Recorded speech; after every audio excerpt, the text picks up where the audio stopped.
So I used to identify myself as an incel.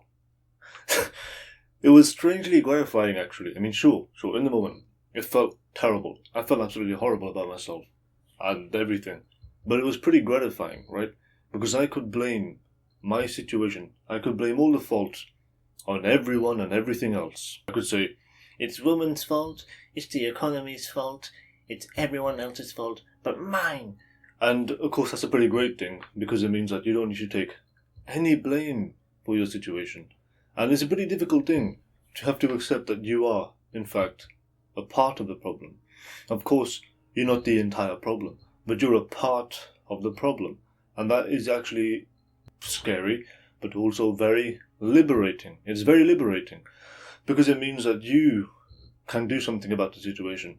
You can exert your own power and will over the situation. It means that you can do something about it. Like, it's quite subtle, but it's also pretty smart because it means that I can save myself from having to exert any effort and face potential failure from exerting my effort. Because as long as you blame other things, it is outside of your control. What can you do about it? But as soon as you blame yourself, you simultaneously give yourself some power over the situation, but you also have to accept that this is your fault, right? You're in a pretty crappy situation, partly, not entirely, let's be fair. Let's be fair. Partly because of outside circumstances, and partly because of you. But when it comes to taking responsibility for your own situation, being absolved or not being responsible for your own situation by blaming other things is the worst thing that you can do. It's an easy thing to do, it's also the worst thing to do. There's a pretty simple reason why. Nothing will change if you don't try to exert your will over it, if you don't try to exert your power over it. Nothing will change. Who wants that? I don't want that for you. You don't want that for you. The time has come to look inward. I mean, really. If, like past me, you're something of an incel or you're extremely, extremely hopeless, it's time to look inward and see that maybe, just maybe, if you are thinking about trying to exert some effort to fix your problems or to achieve your goals, you could be going about it the wrong way.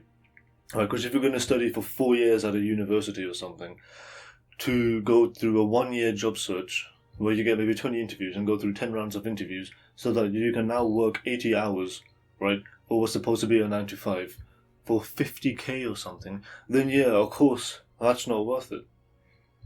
But you can be making money online. Maybe not today, but next month. The most difficult part of taking responsibility for your situation is often that we don't really know how to go about solving our situation, which is where asking other people for advice usually works. Here's something you probably have considered but didn't really think about it in this angle, which is that hopelessness allows you to hide behind a fear of failure. Because if you never try, you'll never fail. But the thing is, if you never try, then you have failed. Because if you give up, then you have failed.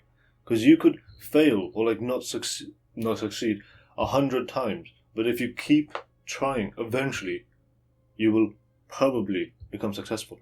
There's no way to know the future. There's no way to know if things are going to work out or not. But chances are, things will work out eventually. But you've got to keep trying over and over again. The main issue, and the reason why we want to hide behind the fear of failure with hopelessness or whatever have you, we humans are so intolerant of uncertainty, of ambiguity. We're so intolerant of failure. We're so intolerant of having, or at least perceived, wasted effort. So effort that doesn't lead to the outcome that we want to get. So if you, say, study really hard and you only get a B instead of an A+, you might consider that wasted effort the next time you go to study, because you think that if I study this hard for what I want is an A+, but I'm not going to get an A+ in the end, what's the point? It's pretty funny what our mind does. In the face of overwhelm, instead of thinking, I'm going to do a little bit, and a little bit, and a little bit, and a little bit over time, like I'm going to do 30% of it, it says, I'm just going to do none of it. Do not listen to your mind. Sometimes, you just got to distrust your brain. Sometimes, this is no offense, of course it happens to me as well, sometimes your brain is just dumb. Sometimes your brain is just stupid. Really? So if you have a lot to do, I'm going to do none of it. That makes sense. No, it doesn't. I'm a Gen Zer. It's probably pretty obvious. But for many of the Gen Zers, we feel like we're clinging on to life with every last fibre of our being.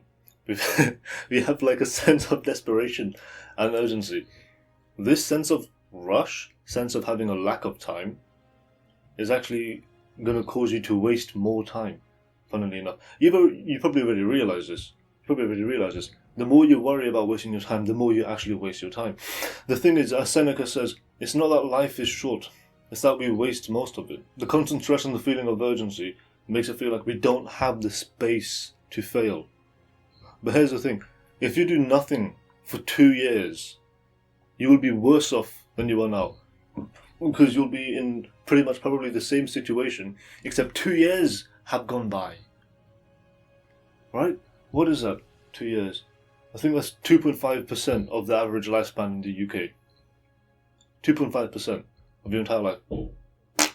I guess pretty ironic. The feeling of not being able to fail and the feeling of not wanting to waste your time. No offense, but how much time do you waste in a day? Have you tried measuring it? You know the average screen time is 8 hours. Who the hell has that much time to scroll? I don't know, but somehow the average screen time is 8 hours. Now, it could be I haven't actually read the study where the statistic has come from, which kind of throws these glasses and my credibility out the window.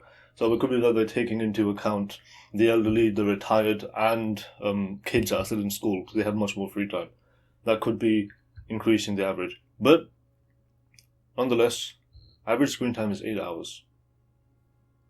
Unbelievable. Your time is the single greatest asset that you have. Everyone knows that, and we waste it. We don't want to. It's pretty simple. Be willing to fail. Be willing to tolerate uncertainty. Be willing to tolerate difficult emotions. Be willing to try so hard to exert enough effort to move mountains and have nothing to show for it. Because it's not that serious. It's not that serious. Think about the conquerors. Think about the people who had great empires. Think about the most powerful men in history. Where are they now? Their bones have turned to dust. The same thing's going to happen to you. It's not that serious. It really is. It's difficult to say. It's not that serious. Alright? You are going to kick the bucket eventually. Just try until you die. So to sum up this point, hopelessness is convenient and it protects us from perceived threat, which is wasting our time. It doesn't help that that many Gen Zers have poor health and are incredibly stressed. I should probably make a video on decreasing chronic stress. It's something I suffer from and it's something I've managed to partially deal with. I can help you out with that. If anyone has watched up to this point in the video and is interested in that, please leave a comment. And here's something that you probably haven't considered. Misery is actually pretty comfortable. It might sound strange at first, like, oh, who wants to be miserable? Misery holds on to few, but many hold on to misery. Misery is comfortable, especially if you're someone that's been miserable for a long time. Like every now and then, because I've been working on my mental health a lot nowadays, every now and then I find myself I feel pretty good. I don't feel so bad right now. That's weird. It's strange to me. It's unusual to me. Right? I don't know what it is. It's not just humans. It's all life. For some reason, life is very, I suppose, intolerant to change. It's unwilling to adapt to things. It stays where it's comfortable. It is unwilling to change how its general condition is, how its baseline condition is.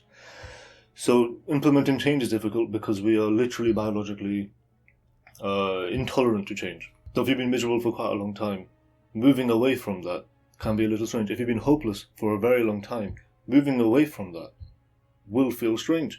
Like I'm right-handed. If you're ambidextrous, lucky you. I'm right-handed. Writing with my left hand feels extremely strange. It will feel like writing with your left hand.